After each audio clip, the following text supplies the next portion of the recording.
Hello guys, नमस्कार। मैं हूं आपकी संजू यादव और हमारे यूट्यूब चैनल में आप सबका स्वागत है। तो मैं बहुत प्यारा सा गीत लेके आई हूं और विवाह गीत, और कैसा लगा तो आप लोग प्यारा सा कमेंट करके बताइएगा और लाइक शेयर सब्सक्राइब कीजिए, कमेंट कीजिए, सपोर्ट कीजिए।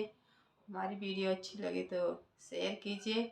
और आइए, मैं बहुत प्यारा सा विवाह गीत लेके आई हूँ, कैसा लगा तो आप लोग बताइएगा। लाली रंग गैया रे लाली रंग बछरुआ चरतन बगीचा में दूबजी। लाली रंग गैया लाली रंग बछरुआ चरतन बगीचा में दूबजी। लाली मयरिया का दुल्हा कवन राम पाने बिना ओठ को मिलाई जी।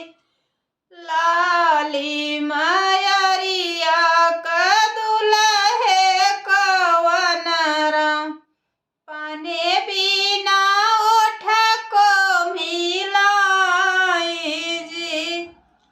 इतनी वचन सुने पापा हो कवन राम धाई बरैया लगे जाई जी।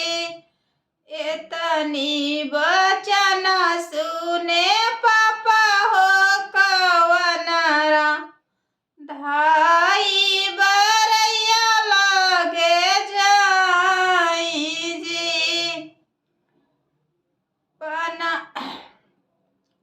जोड़े जोड़े पनावा लगाओ मोरी बरइन सोने